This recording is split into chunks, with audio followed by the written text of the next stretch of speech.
তুই সেজদায় যা, যাই 7 বার কর আস্তাগফিরুল্লাহ রাব্বি মিন কুল্লি যামবি ওয়া আতুবু ইলাইহি ওয়া লা হাওলা ওয়া লা কুওয়াতা ইল্লা বিল্লাহিল আলিয়্যিল আযীম।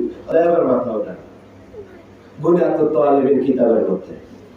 এবার গাউসে পাক কয় আবার মাথা ঠুক, এবার মাথা সেজদা বিনয় হয়ে কয় সুবহুল কুদ্দুসুর রাব্বুনা রাব্বুল মালাইকাতি ওয়ার রূহ 70 বার। কতবার? 70 বার। 70 বার। এবার মাথা উঠে মাহমুদের কাছে কান রুনাজারি কর, 11 বার সূরা ইখলাস পাঠ কর, 11 বার দুরূদ শরীফ পড়, 11 বার আমার নামের দোহাই দে, দিয়ে হাত তুলে আল্লাহর কাছে তওবা কর, আল্লাহ তাআলা কবুল করবে। বলো সুবহানাল্লাহ। তার আগে কি করতে হইব? রাসূলুল্লাহ তো বলছে তওবা করতে, তার আগে কি করতে হইব? না, হালাল প্রতিষ্ঠিত হইতে হইব। ভাই আমি তো ঘুষ খাই না, চাকরি করি না তো। ভাই আমি তো সুদ খাই না, সুদের কারবারি করি না তো। ভাই আমি তো ব্যভিচার করি না। ভাই আমি তো ব্যবসা করি না, মানে কম দেই না। আমি কোনো মতে দিন রুজি কিছু করি, দিন মজুরি খাই, চলি ফিরি। আমার মধ্যে কি হারামের কিছু আছে? ভাই আমাদের খাই কি চুরি করেন? তো ভাই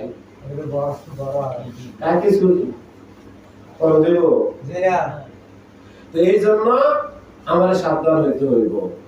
সন্দেহজনিত খাবার খাইলে তওবা কবুল হইতো না। কি খাবার খাইলে? আবার কইেন না ভাই কিতাবের পড়া করলে তো আমার হইতো না। আমাদের জাফর আলী শাহ রাহমাতুল্লাহ আলাইহির কাছে আমার পীর মুসলিউদ্দিন শাহ মাতাজুল আলাই মাদ্রাসা থেকে আইছে। আমরা শেষের দিকে দেখেছি কই থেকে আইছে? মাদ্রাসা থেকে। খারাতে মাদ্রাসা নামা ফিরে পরে এমন অবস্থা পাইতেছে। ঠিক আছে, আরে জাফর আলী শাহ পাগলা হালতে আছে আর কি। তো কইতাছে বাবা মাদ্রাসা কিতাব পড়ছো তো পড়া হলো আছে। আমার বিশ্বের হুজুরে মাদ্রাসা আইতে হাদিস পড়াইছে, হাদিস পড়া বলে গেছে। তোমরা আসলে হাদিস মুখস্থ করছো, একজন করছো। তো বাবা হলো এক ব্যক্তি শখ কইরা তার ছোলারে মাদ্রাসা দিছে। তো ভাই চাইছে আরে কইতাছে মাদ্রাসা কি শিখছো? ভালো কিছু শিখছো। এক কাজ করো, আজকের দিনে আমার চলাফেরার মধ্যে কোনো ভুল ত্রুটি হইলে তুমি আমার ভুল ধইলো, আমি খুশি হইলাম। হ্যাঁ, আমি কি হইলাম? খুশি হইলাম। আমার ভুল যদি তুমি ধরো, তোমার যদি মাদ্রাসায় দিছি, তুমি যদি আমার ভুলটা ধরতে পারো, আমি তো শিখলাম। কি করলাম? শিখলাম। আমি তো শিখলাম।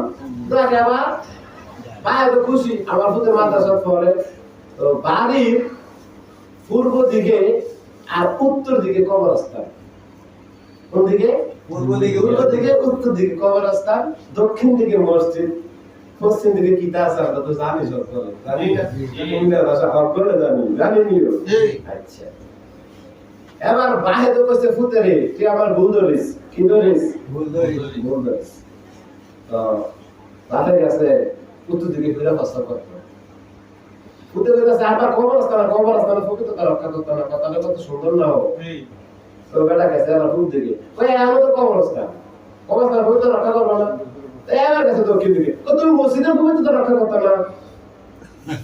এবার গেছে পশ্চিম দিকে কি তো কাবা। তো আপা কিতা মুসলমানের কাবা, তুমি মুসলমান না। তো কিতা করতাম? তো খেয়াল আমি কিতাবটা চাইয়ে। কিতাব কইছে খেয়াল আমি কিতাবটা চাইয়ে। এবার কিতাব চাইয়ে যেতে বাইরে ঢুকি করে গেছে মুখটা। জাফর আলী শাহ কয় বাবা আমার পড়া করো, কার পড়া? আমার পড়া।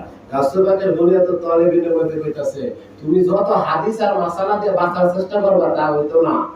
অন্তর থেকে পাপের শক্তি নাশ করতে হইব, তারপরে তওবা কবুল হইব। তারপরে কি হইব? তওবা কবুল হইব। রাসূলুল্লাহ সাল্লাল্লাহু আলাইহি ওয়াসাল্লাম বলেছেন যে অন্তরে তার পাপের শক্তি, এইজন্য সে কাবা ঘর মাথাত নিল, তার তওবা কবুল হইতো না। আর তুমি দান খয়রাত কইরা কিনা লেবা হাদিস সব কিছু হইতো না। আজকে এক ব্যক্তিরে আমি কইতাছি ভাই রে আমার শরীরটা ক্লান্ত লাগতাছে, তুই আমার তো কোনো লই এখানে নিবিনি, আমার ভালো লাগবে। কথা আমার কিনা দিল তো দোয়া করো।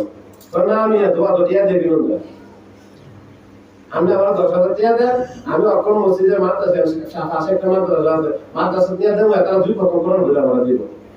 তো আমি কিনতাম পারি, আমরা কিনতাম কানতাম।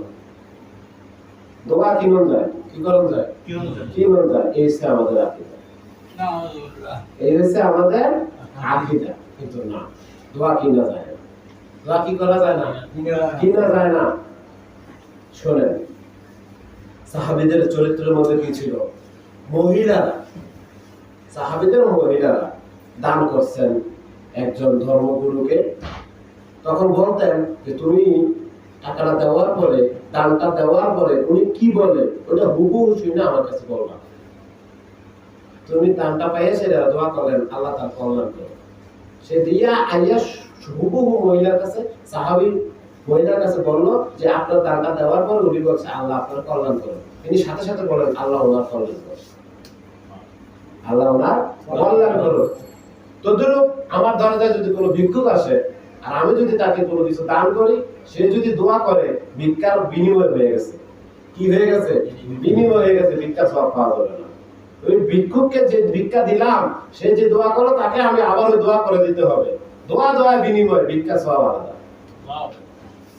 দোয়া বিনিময়, ভিক্ষার সওয়াব আলাদা। কিন্তু ভিক্ষা দিয়ে সেটা যদি কেউ ভিক্ষার সওয়াবও পাবো আবার দোয়াও পাবো, হইতো না। কথা ক্লিয়ার বুঝতেছেন? এই জন্য শুধু কিতাবের দিকে তাকাইলে হবে না, নায়েবে রাসূলদের দিকে তাকাতে হবে। কার দিকে? নায়েবে রাসূলদের দিকে তাকাতে হবে। তারা কি বলতেছে, তারা জেনে শুনে আপনাকে তারা ইজমা কিয়াস দিবে। তখন ওই ইজমা কিয়াস দিয়ে আপনার পথ চলতে সহজ হবে। যেমন ফরজ নামাজের যে ওয়াক্ত, হানাফি মাযহাব যদি বাদ দেন, ফরজ নামাজের ওয়াক্ত গেছে, নামাজ পড়া যাবে না, নামাজের টাইম নাই, আপনি গুনাহগার। কিন্তু হানাফি মাযহাবে আসেন, নামাজের ওয়াক্ত গেছে, আপনি কাজা নামাজ আদায় করতে পারবেন। তাহলে এনে আমার পড়া আছে, কিতাব বেড়ে গেছে। আপনি কথা বুঝতেছেন? এই জন্য কে কি বলতেছে সেদিকে না যাইয়া ঈমান মজবুত করতে হবে। ঠিক, কি করতে হবে? ঈমান মজবুত করতে হবে। তাহলে আমি প্রথমে বলেছিলাম ইলমুল ইয়াকিন। কি বলেছিলাম? ইলমুল ইয়াকিন। তারপরে বলেছি আইনুল ইয়াকিন। তারপরে বলেছি হাক্কুল ইয়াকিন। আমরা জেনেছি আল্লাহ সুবহানাহু ওয়া তাআলা বলেছেন কুল ইন কুনতুম তুহিব্বুনাল্লাহ ফাত্তাবিউনি ইউহিব্বুকুমুল্লাহ। আর হে রাসূল বলেন, তারা যদি আল্লাহকে ভালোবাসতে চায়, তারা যেন আপনি নবীকে ভালোবাসে। কাকে ভালোবাসে? আপনি নবীকে ভালোবাসে। আপনি নবীকে যদি ভালোবাসে, আসমান সমান, সমুদ্র সমান গুনাহ যদি করে, আমি মাফ করে দেব। আল্লাহু গফুরুর রহিম। তাহলে এটা আমরা শুনেছি, কি করেছি? শুনেছি। এটা আমাদের জন্য ইলম, যদি বিশ্বাস করি, নিশ্চিত বিশ্বাস করি, আল্লাহর কালাম কি করি? নিশ্চিত বিশ্বাস করি, এটা হবে আমার ইলমুল ইয়াকিন। কি হবে? ইলমুল ইয়াকিন। আর এই আয়াতের উপর যদি আমি আমল করি, মুরাকাবা মুশাহাদা করি, আল্লাহর আরশে আজিমে ওই কোরআনের মধ্যে এই আয়াত দেখি, তখন হবে আমার আইনুল ইয়াকিন। এবং ওইভাবে যদি বিশ্বাস করি, এটা ধ্রুব সত্য। তারপরে এই আয়াতকে যখন আমি আমার উপর বাস্তবায়ন করব, আয়াতের স্বাদ পাবো, তখন হবে আমার হাক্কুল ইয়াকিন। কি হবে? হাক্কুল ইয়াকিন। তো হাক্কুল ইয়াকিন ব্যতি রেখে মৃত্যু শুনে জবানে কালেমা থাকবে না। আলেম ওলামা মুনাজাতের শেষে দিয়ে কয়, সর্বশেষে কয়, আল্লাহ ও আমার রব, আমি যখন মৃত্যুর বিছানায় শুয়ে যাব, তোমার হাবিবের নূরের চেহারা মোবারক দেখাইয়া আমার জবান জারি করে দিও মধুর কালেমা লা ইলাহা ইল্লাল্লাহ। কয় না? কয়নি? যতক্ষণ পর্যন্ত হাক্কুল ইয়াকিন না আসবে, এই দোয়া বারবার জীবন ভর কইরা গেলেও মৃত্যু শুনে জবানে আসবে না লা ইলাহা ইল্লাল্লাহ মুহাম্মাদুর রাসূলুল্লাহ। বাস্তব প্রমাণ দেব। বাস্তব প্রমাণটা দিয়ে শেষ করি।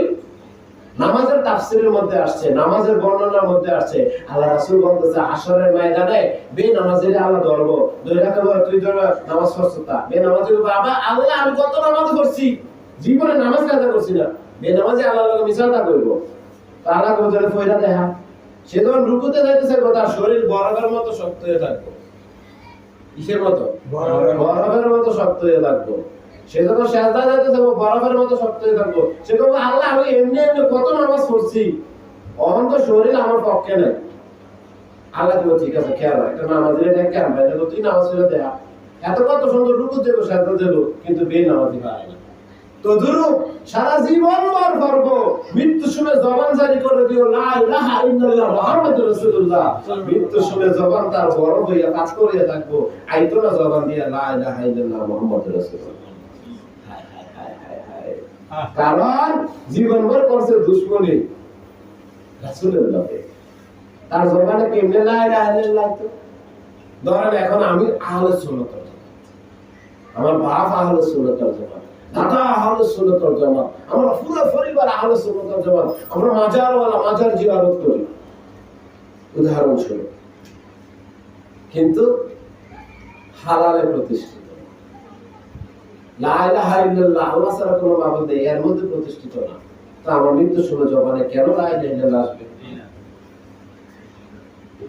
আমার বাচ্চা মারা যায়, আমি মারা যাই অর্থের অভাবে, চিকিৎসার অভাবে, সুদে টাকা আনলাম, লা ইলাহা ইল্লাল্লাহ কিভাবে থাকে? কারণ আমি তো বলেছি কোনো ইলাহ নাই, কোনো মাবুদ নেই আল্লাহ ছাড়া। তাহলে আমার মৃত্যু শুনে জবানে কেন কালিমা আসবে? কেন আসবে? আমি এক সন্তানের ভয়ে আরেক সন্তানের সাথে সদাচরণ করি, এক সন্তানের ভয়ে সমাজের সাথে সদাচরণ করি, নামাজ পড়ি স্বামীর ভয়ে, সন্তানের ভয়ে, পিতার ভয়ে, যে কোনো ওয়ারিসে তার ভয়ে নামাজ রোজা করি। লা ইলাহা ইল্লাল্লাহ আছে? আসেনি? কিন্তু আমি যদি আমার আল্লাহর ভয়ে করি, আল্লাহর ভয়ে নামাজ আদায় করি, আল্লাহর ভয়ে রোজা রাখি, এখানে লা ইলাহা ইল্লাল্লাহ আছে। কি আছে? লা ইলাহা ইল্লাল্লাহ। তো যাক, আলহামদুলিল্লাহ, আমরা আজকে আলোচনার বিষয়বস্তু নিয়েছিলাম সাহাবীদের মতো ঈমান আনো। সাহাবীদের মতো ঈমান আনো। তো অধ্যায় নিয়েছিলাম সাহাবীদের মতো ঈমান আনো, তারপরে বলেছিলাম সাহাবার মা সন্তান নিয়ে ঈমানের শিক্ষার বিষয়, তারপরে বলেছিলাম ইলমুল ইয়াকিন, আইনুল ইয়াকিন, হাক্কুল ইয়াকিন বিষয়। তো সবশেষে আমরা তো হানাফি মাযহাব পালন করি না, তো হানাফি মাযহাবের কথাটা বলি। শেষের দিকে ইনশাআল্লাহ মোনাজাতে চলে যাচ্ছি, সংক্ষেপ করছি। ইমাম আবু হানিফা রাহমাতুল্লাহ আলাইহি কারাগারে নিয়েছে, আমরা অনেকে জানি, যে কারাগারে মৃত্যু হয়েছে, এটাও আমরা জানি। কিন্তু পাশাপাশি আরেকটি কাজ হয়েছে, তাও জানি, হয়তো জানি না, যাতে আমরা বুঝতে পারি এই জন্য বলছি। সপ্তাহে একদিন ওনার মাকে জেলখানায় নেওয়া হতো, ইমাম আবু হানিফা রাহমাতুল্লাহ আলাইহি। দিয়ে ওনার মার সামনে ওনারে আঘাত করা হইতো, রিমান্ড দেওয়া হইতো, মার দেওয়া হইতো। এমন মায় ওনার মার চোখে দিয়ে শুধু পানি বাড়িত, আর বলতো, বাবা তুমি তোমার জায়গা তুমি থাকো, আমি জানি তুমি সত্য, তুমি হকের মধ্যে আছো। আমাদের মা, আমাদের পিতা, আমরা আমাদের সন্তানের বেলায় এমন হতে হবে। ঠিক, সন্তানের মৃত্যুর মালিক কে? আল্লাহ। মরে যান, কিন্তু না, ঈমান অটল রাখো, হকের মধ্যে থাকো। মরে যাই, তুমি হকের মধ্যে থাকো। সন্তান মরে যায়, হকের মধ্যে থাকো। আমি মারা যাই, হকের মধ্যে থাকো। যে পক্ষে মারা যায়, মৃত্যুর মালিক কে? আল্লাহ। আল্লাহ, কিন্তু হকের মধ্যে থাকতে হবে। কিসের মধ্যে? হকের মধ্যে থাকতে হবে। কে কি বললো তা নয়, হক আগে। কে কি বললো তা নয়, হক আগে। পূর্বে কি হয়েছে তা দেখার বিষয় নাই। পূর্বে যদি আমি পাপ করে থাকি, পূর্বে যদি অসংখ্য পাপ করে থাকি, আমার রাসূল বলতেছে যদি আল্লাহ তওবা কবুল করে, আমার আল্লাহ এই পাপগুলোরে নেকে পরিপূর্ণ করে দেবে। বলে সুবহানাল্লাহ। তাহলে পূর্বের বিষয় নিয়ে দুঃখ করার সময় নেই, পূর্বের বিষয় নিয়ে দুঃখ করার সময়, সামনে শুধু তওবা তওবা তওবা। তওবারে বলতে পারে